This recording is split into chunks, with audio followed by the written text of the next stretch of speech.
Part 1. The Last Shadow in the Eternal Forest. The forest had no name, because it didn't need one. It simply was.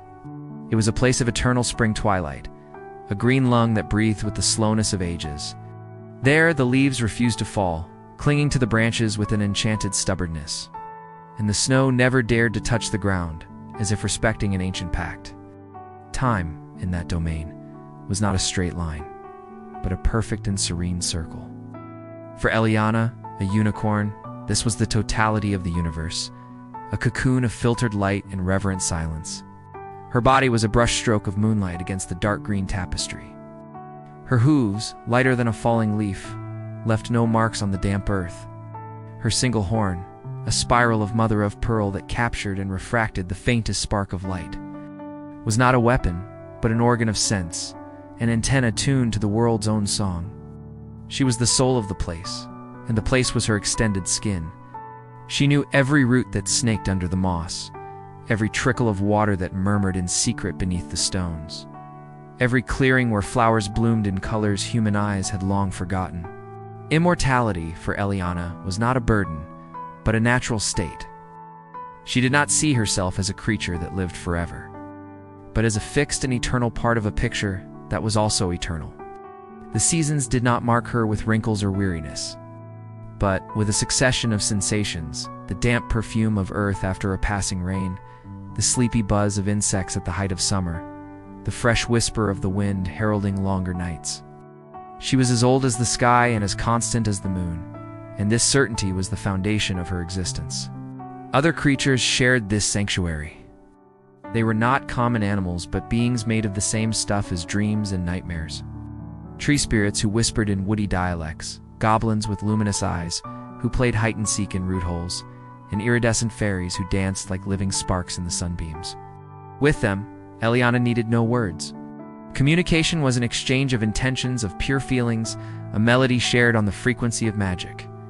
They revered her not as a queen, but as a symbol, the living proof that the world still held an untouched heart. For centuries, perhaps millennia, the forest creatures had learned the art of concealment. It was not a complex spell, but a simple fold in reality, a small perceptual nudge that made unwanted eyes slide over them without registration. Eliana was the master of this art. When the presence of man, a harsh, dissonant vibration in the forest's fabric approached, she simply became more forest. Her white form dissolved among the trunks of the birches. Her glow dimmed to match the gloom. Her essence withdrew until she was just another note in the green symphony. It was a defense, yes, but also a declaration that some mysteries were not meant to be unraveled. It was on one such occasion, on a day that smelled of jasmine and wet earth, that the harmony was broken. Eliana felt the approach long before she heard any sound. It was a different vibration, not that of a lone lost hunter, but of a determined group. Carrying with them the metallic smell of iron and the chill of ambition, Eliana applied the old trick, bending the light around her, becoming a mirage, an unrealized possibility. 3 figures emerged from the thicket, dressed in worn pelts and armor. Their steps were heavy, thunderous compared to the silent tread of the forest's inhabitants. "An odd place this," said the youngest, wide-eyed, looking around with a mixture of fear and wonder. "No deer tracks, no boar, just ... silence." "It's the forest from the tales, boy," replied an older man, with a grizzled beard and tired eyes. He was the leader, his voice deep and laden with experience. "Creatures that live with unicorns learn magic over time, including how to hide." The young hunter let out a short, nervous laugh. "Unicorns? I thought they only existed in fairy tales." He kicked a stone with disdain. "This is a forest just like any other, isn't it?" The older man didn't answer. His gaze swept the clearing, lingering for a fraction of a second on the spot where Eliana stood, making her immortal heart beat faster, not from fear, but from surprise. He had almost seen her. It was then that the third man spoke. He was a thin fellow with a sharp face and eyes as dark and empty as dry wells. His name was Corbin, and he carried a bitterness that seemed to seep from his pores like a toxic vapor. "So why don't the leaves ever fall here, or the snow?" asked Corbin, his voice a hiss. "Why is it always spring here?" The leader looked at him, a flicker of concern in his weary eyes. "Riker, shut your mouth." But Corbin ignored the order. His penetrating gaze swept the forest, challenging. "I tell you," he spat the words, "as long as a single unicorn lives in this forest, we'll have nothing to hunt here. It's a cursed place, protected by an old magic. Let's turn around." "Go somewhere else," insisted the leader, his hand closing on the hilt of his sword. The atmosphere was growing heavy. Corbin finally yielded, but as he turned to leave, his black eyes met Eliana's. This time, it wasn't an almost, it was a collision. He did not see a white mare or a mirage. He saw her. The magic of concealment failed before that inner darkness. A twisted smile stretched his lips. "Fine," he said, his voice low, but sharp as a blade. "Stay where you are, poor beast." Eliana felt a cold that was not of winter run through her body. "This world is not for you," Corbin continued, each word a nail in the coffin of her innocence. "Stay in your forest and keep your trees green and protect your friends." He made a dramatic pause, his smile widening into an expression of pure contempt. "And good luck, because you are the last." And then they were gone. Their heavy footsteps faded, and the forest slowly regained its silence. But nothing was the same anymore. "Hey." Corbin's words hung in the air like a poison, contaminating the light, tainting the scent of the flowers. "Am I the only unicorn that exists?" he asked. The question echoed in her mind, not as a whisper, but as a shout. She, who had never doubted her place in the cosmos, felt the ground of certainty disappear beneath her hooves. Immortality, once a state of grace, suddenly felt like a solitary sentence. To be the last meant her existence was a fragile accident, a thread about to be cut. Her beauty would be merely a living epitaph for an entire race. Night fell, but sleep did not come. Ileana walked to the heart of the forest, a lake so clear it reflected the stars like pearls at the bottom of a casket. She looked at her reflection, the graceful form, the luminous horn. It had always been a symbol of power and purity. Now it seemed just ... empty, an artifact of an extinct world. "What do men know?" she whispered to the water, her voice rarely used, sounding strange in her own ears. "Just because they haven't seen unicorns in a while doesn't mean we've disappeared. We haven't vanished." The water did not answer. The stars kept shining, indifferent. Fury was a new and unpleasant feeling, a hot knot in her chest. She galloped through the clearings, her unusual agitation scaring the goblins and making the fairies retreat. "There has never been an age without unicorns," she proclaimed to the mute trees. "We live eternally. We're as ancient as the sky and as ancient as the moon. Can be hunted, captured, and even killed if we leave our forests, but we do not disappear." But the words sounded hollow. Doubt, once planted, had deep and poisonous roots. The uncertainty about herself and the whereabouts of her own kind became a constant companion, more persistent than any shadow. The forest, once her refuge, began to feel like a luxurious tomb. Every perfect tree, every eternal flower, was a reminder of the stagnation, of the possibility that the world outside had moved on and left her behind. She began to search for signs, for any hint that she was not alone. It was then that she found the butterfly. It was no common creature. Its wings were a kaleidoscope of colors that changed with the angle of the light, and its compound eyes held a glint of divine madness.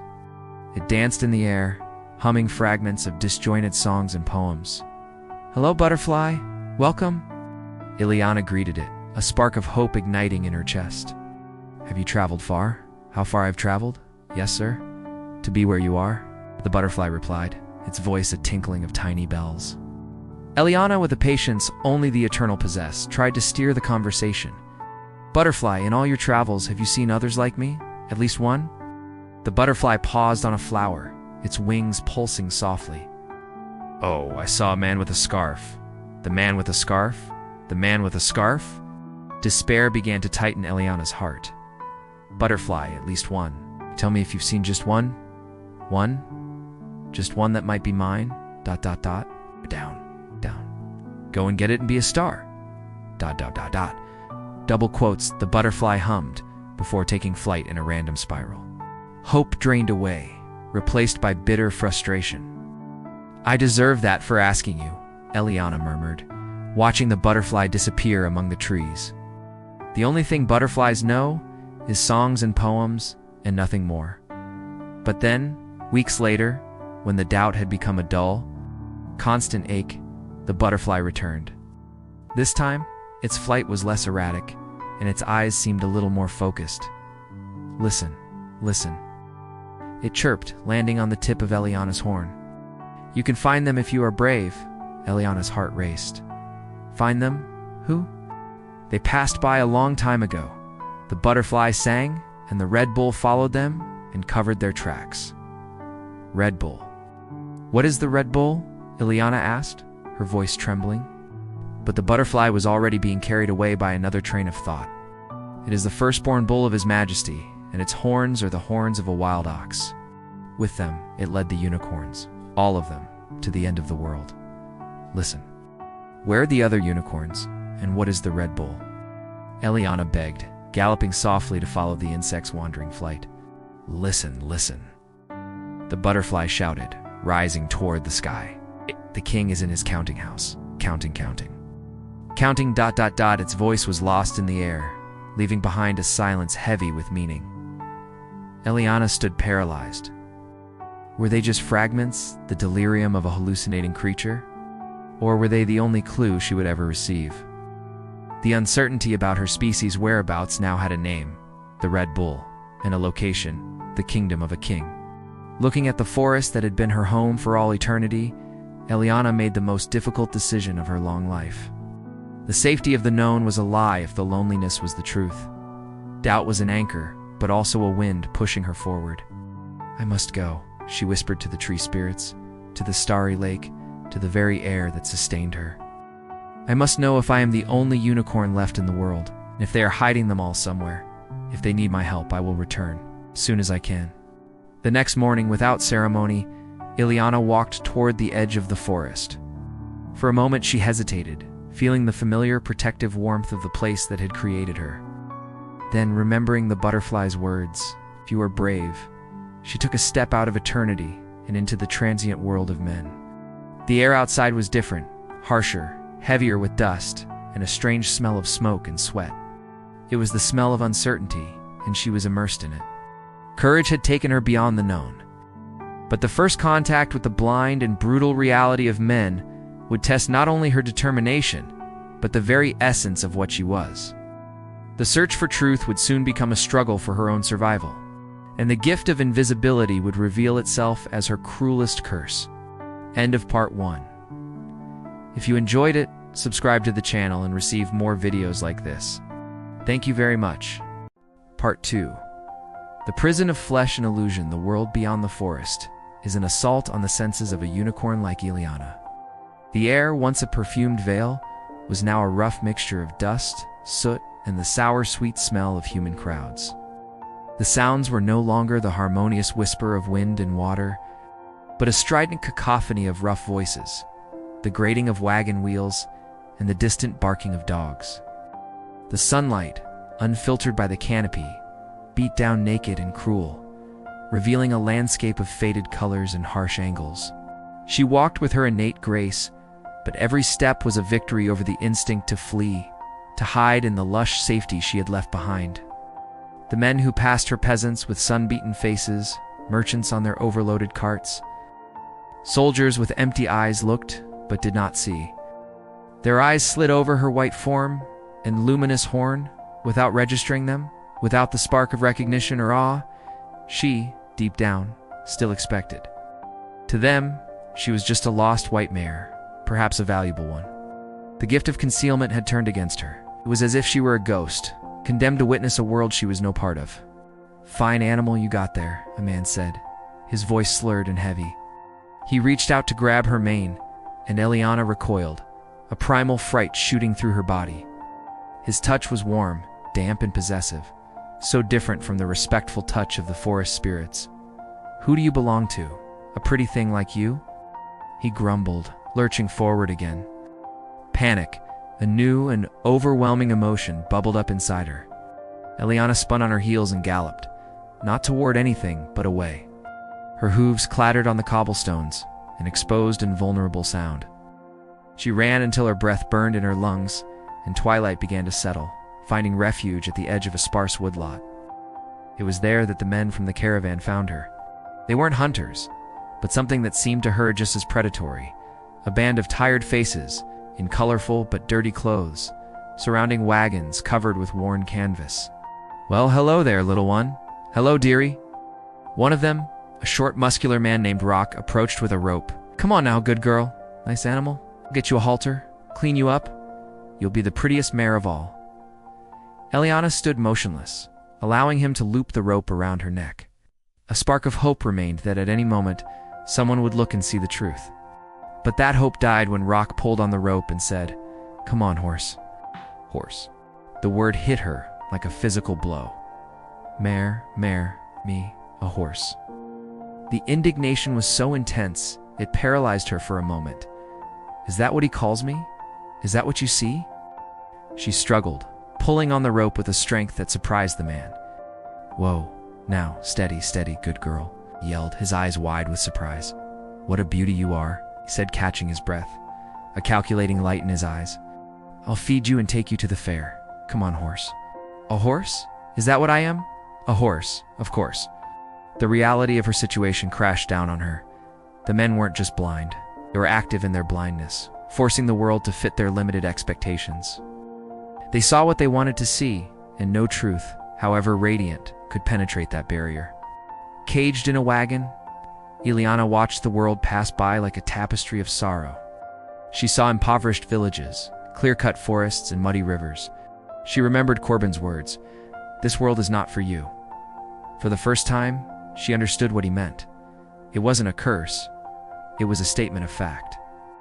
This was a world of possession, of use, of ends. And she, a creature of being in eternity, had no place in it. The fair was a nightmare of garish colors and deafening noise. The smell of greasy food, sweat, and animal waste was oppressive. They led her to a pen where other animals awaited their fate with resigned eyes. It was then that she saw it. Crudely painted sign with crooked letters, advertised, "Mama Fortuna's Horrors. See the serpent of Midgard? Witness the man-eating manticore. Behold the world's last unicorn." Her blood ran cold. Did they know? But how? She looked at the image next to the words. It was a silly caricature of a white horse with a gold horn strapped to its forehead with a leather band. Relief and anger mixed within her. They knew nothing. They were fabricating a lie and using it as bait. The truth was so incomprehensible to them they had to reduce it to a sham.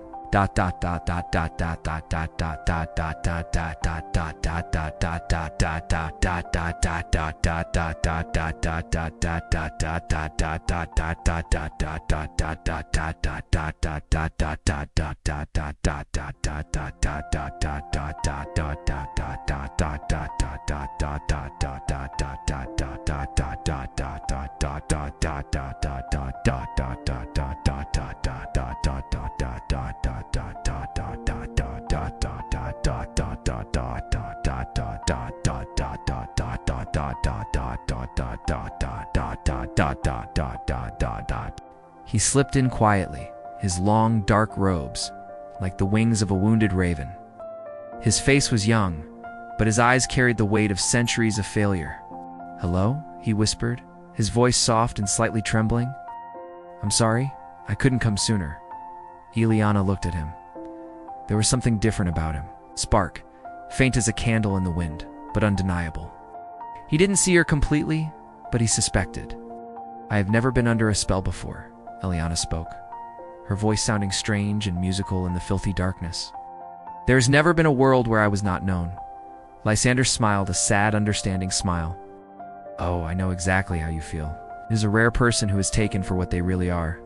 He introduced himself as Lysander, the magician. He told her of his endless quest for true magic, of being a failure, a laughingstock for crowds that mocked his shoddy tricks. He was real, he insisted, just like her, and he would help her. His first attempt to free her was a pathetic disaster.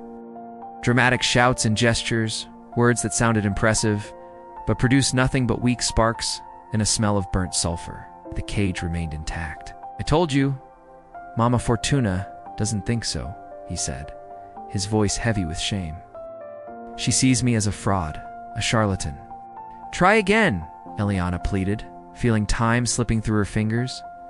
every moment in this place making her more unrecognizable to herself. The spell was wrong, but there was true magic in it. I felt it. Lysander looked at her, and for the first time, someone looked at Eliana, not as a mare or an attraction, but as a being whose faith could redeem him.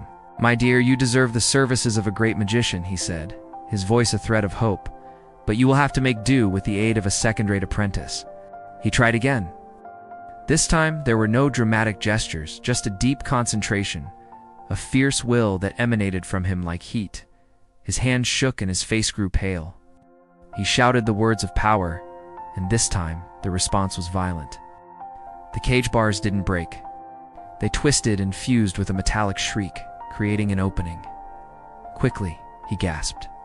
"This way, my lady. You are free." The escape was a whirlwind of shouts, flashing lights, and the terrifying figure of Mama Fortuna, a woman whose very flesh seemed carved from shadows and hatred. She unleashed the harpy, Celino, a creature of pure primordial fury, as a final weapon. The chaos that followed was the perfect smokescreen for their flight. Outside the fair's boundaries, in the liberating darkness of the night, Eliana panted, her skin twitching. Lysander was beside her, exhausted, but his eyes shone with a new fervor. It was then that a third figure emerged from the shadows. It was a woman, no longer young, with a weather-beaten face and wearing simple, practical clothes. Her brown hair was tangled and her eyes held an ancient pain, but her posture was one of unshakable resilience. It was Maeve. The woman didn't say a word. She simply fell to her knees in the mud, not in reverence, but in an agony of long-deferred hope. When she finally lifted her face, her eyes were full of tears. "Where have you been?" Maeve's voice came out as a growl, laden with a lifetime of disillusionment.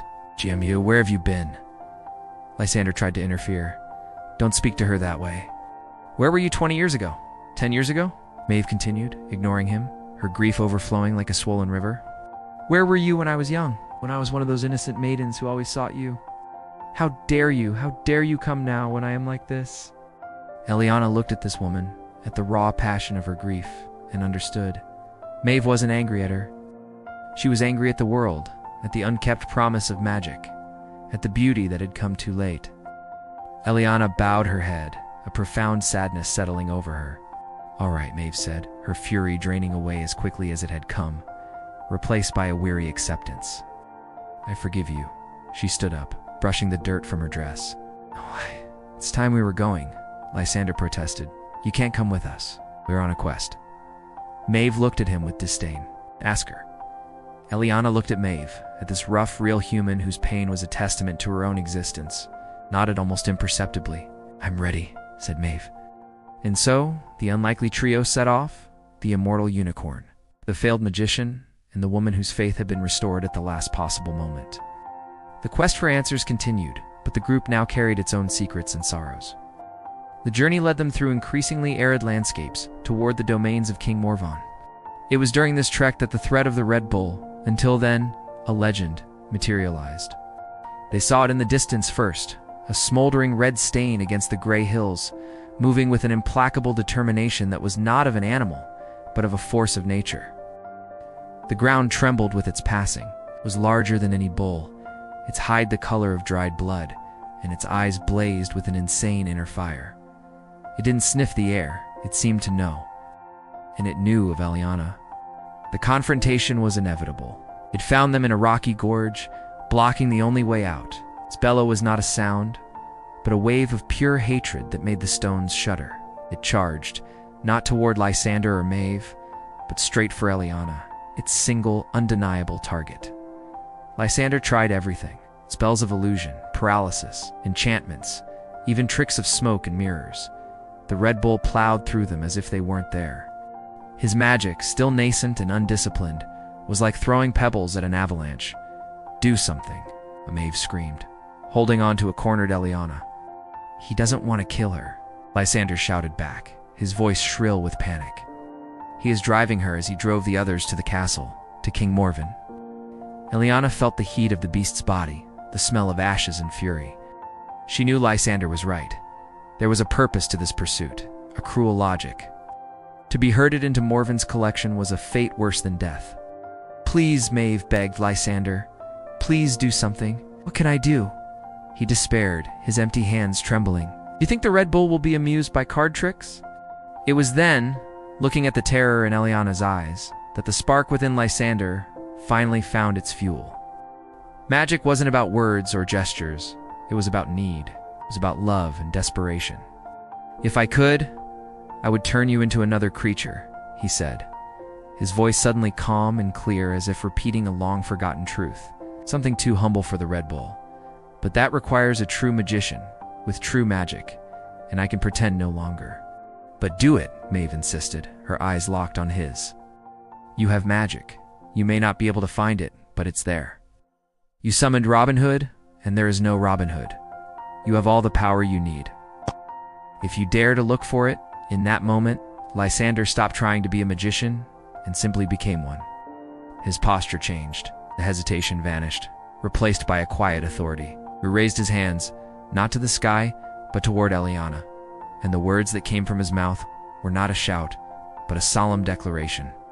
Magic, magic, have thy will. There was no explosion of light, no trumpet sound.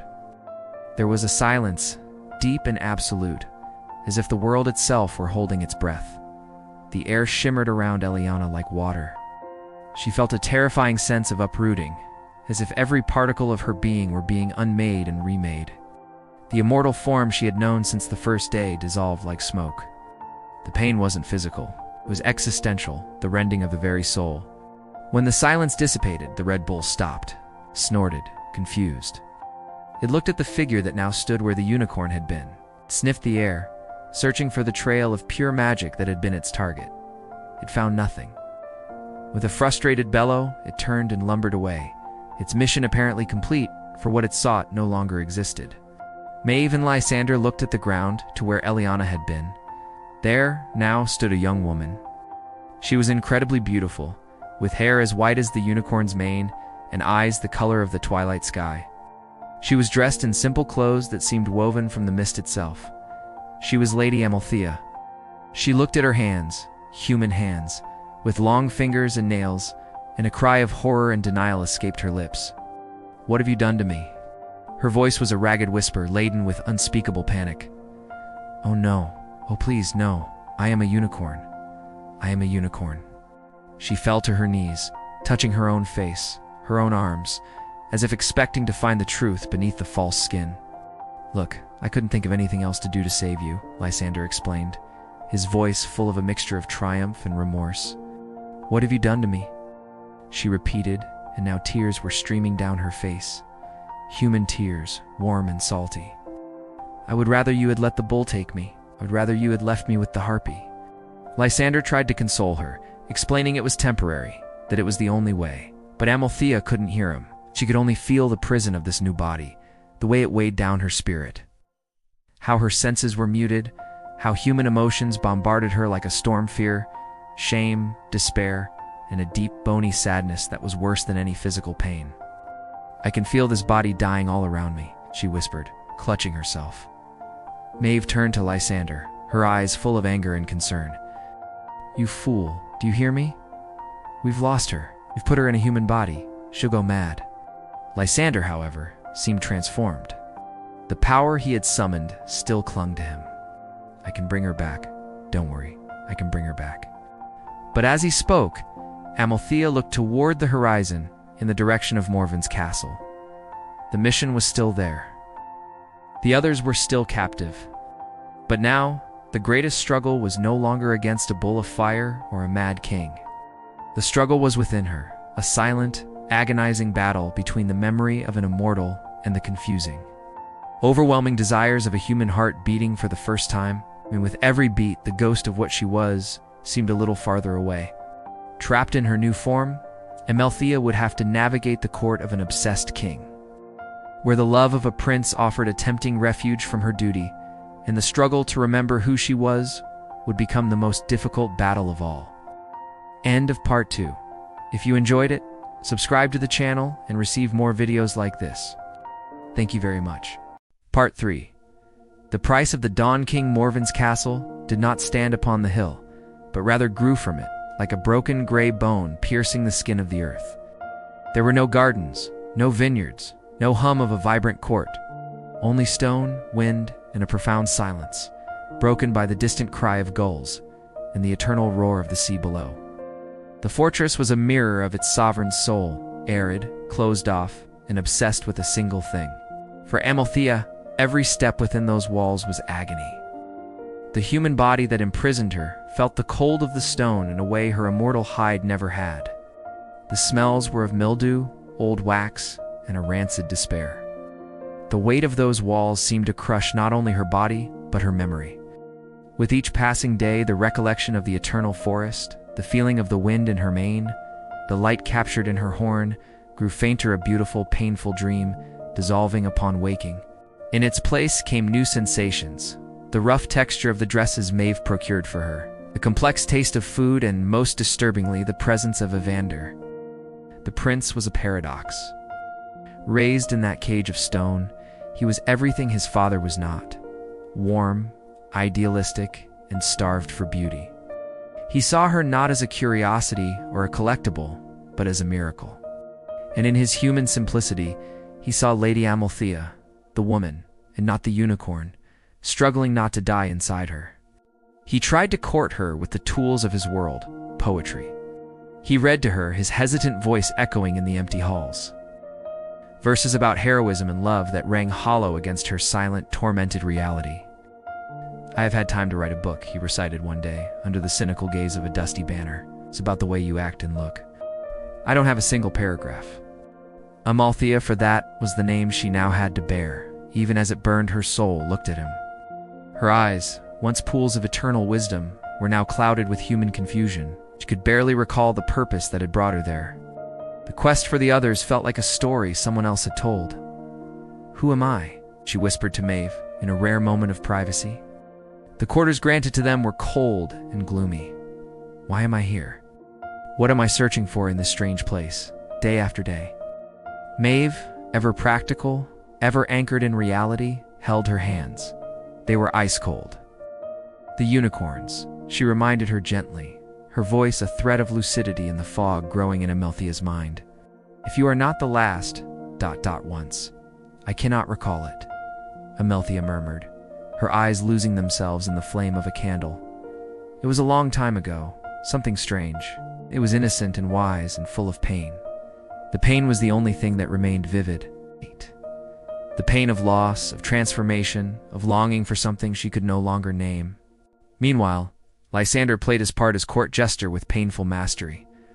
He juggled goblets, pulled rabbits from moth-eaten hats, and tripped over rugs on purpose, all under the impassive gaze of King Morven. The real wizard, Mabruk, had been dismissed, but Lysander's victory was bitter. He saw himself reduced to a clown, and every laugh from the small, scornful court was a blow to his newly discovered pride. "He does this for you," Maeve whispered furiously to Amalthea one day, after another tense dinner. "He plays the fool before Morven, to keep him from asking who you are." But the strategy was doomed to fail. Morven was no fool. Its obsession was a magnifying glass that saw through all dissimulation. He watched Amalthea with the intensity of a geologist studying a rare stone. He did not desire her, nor fear her. He collected her presence. It was during one of these dinners that the crisis arrived. Morven, bored with Lysander's antics, fixed his icy gaze on Amalthea. "A man and two women coming here," he mused, his voice like the grating of an iron door. "The girl, she seems so strange. There is something new about her." He rose, his dark cloak dragging across the stone floor. "Come," he commanded, not as a king to a subject, but as a curator to an exhibit. He led her to a narrow balcony jutting out over the sea. The waves crashed furiously against the rocks below, throwing salty spray into the air. "Look," he ordered. Amalthea looked. She saw the gray-green vastness, the white gulls, the furious foam. "My lord, I don't understand. I see nothing in the water." "Do you still deny yourself?" Morven's voice was a hiss in her ear. "Do you still dare to pretend to be human?" Her human heart raced, a fast, frightened rhythm. He knew. He had always known. "I will cast you from here to join the others with my own hands if you dare deny what you are," he snarled, his bony fingers closing on the stone parapet. The confrontation was interrupted by the arrival of Evander and the others. But the damage was done. The veil was torn away. Later, in the relative safety of their chambers, Amalthea broke down. Tears came, then a human weeping, deep and desperate, that shook her entire being. "Molly, be still." Lysander tried, helplessly. "He is mad. Mad." Amalthea sobbed, the facade of Lady Amalthea cracking completely. No. "It's all right," Maeve comforted her, holding her tight. "We will find them." "If you become so human as to weep," Lysander warned, his voice laden with genuine dread, "then no magic in the world will be able to bring you back." It was the cat, a black feline with knowing eyes named Malkin, who gave them the final key. He found them in the corridors, amusing himself with a ball of yarn Maeve had. "You have little time," the cat said, his voice an arrogant purr. "Soon you will have a human in that body, and no unicorn evermore." He told them of the secret path. When the wine drinks itself, when the skull speaks, when the clock strikes the right time, riddles. Always riddles. It was Lysander, with his now burgeoning magic, who solved the first. He transformed water into a sweet, cheap wine, and with it bribed a talking skull that guarded the castle's secrets.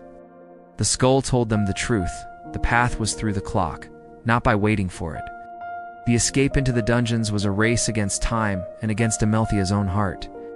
As they descended into the castle's foundations, Evander confronted her. "I will not go on," he declared, his voice firm. "There is no choice. We must continue." "Don't let me change," she begged, the woman Amalthea fighting tooth and nail for her life, for her newly discovered love. "The Red Bull doesn't care about humans. Could walk right past him and away. If we do that," Lysander interjected, his voice grave, "then all the unicorns in the world would remain prisoners forever except for one, and she will age and die."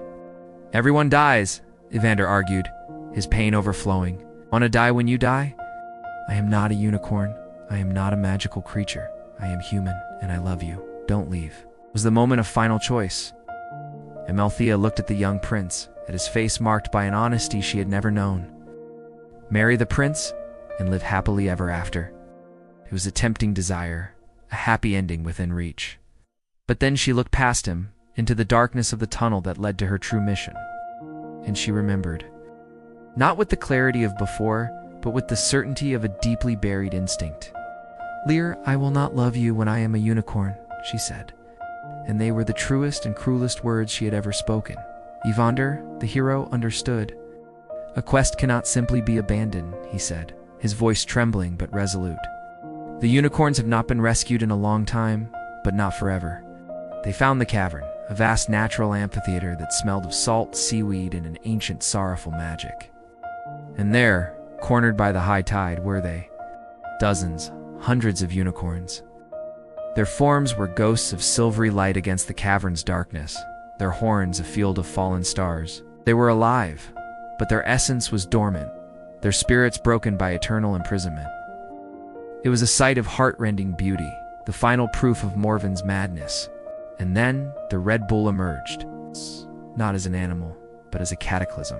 Its bellow filled the cavern, making the very stone tremble. It advanced on the herd, its purpose clear, to keep them there, to frighten them back into the depths. It was then that Evander, the hero who could not fight a legend, did what heroes do. He placed himself in its path. Not with the hope of winning, but with the courage to buy time. "That is what heroes are for," Lysander whispered, horrified, as he watched the prince brandish his sword against the impossible beast.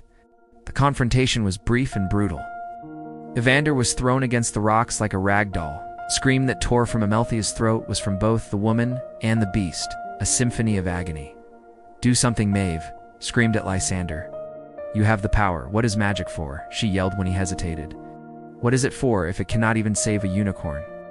And Lysander, looking at Evander's fallen body, at the pain in Amalthea, understood. "That is what heroes are for," he repeated, but this time not as a statement, but as a recognition. And Evander, hearing or not, fulfilled his destiny. With a last breath of strength, he rose and charged the bull one more time, distracting it for a crucial moment. It was enough.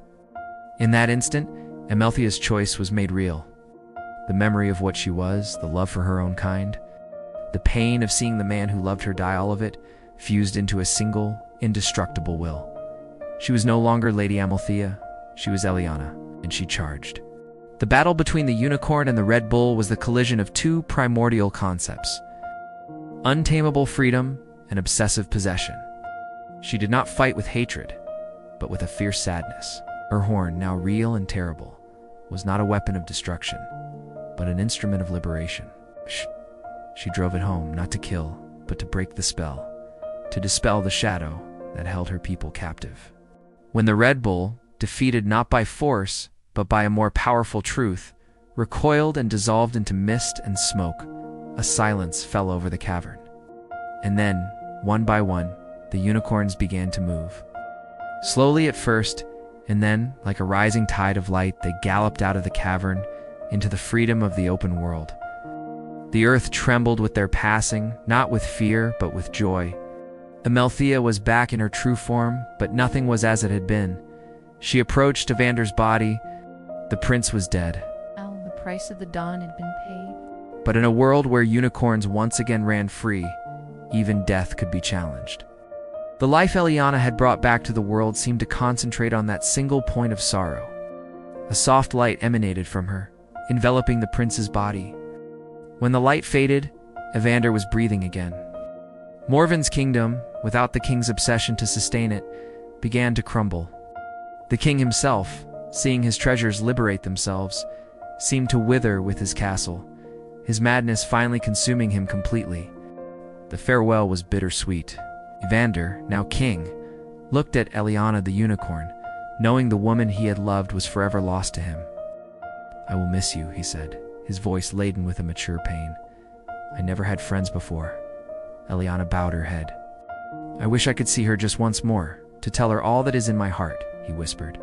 "She will remember," Lysander said softly. "From the bottom of her heart, when men are fairy tales written by rabbits. Of all the unicorns, she is the only one who knows what pain and love are." The last image Evander kept was of her Eliana, as the last unicorn who had become the first of a new age. Galloping to join her people, carrying with her the memory of a human love that would transform her forever.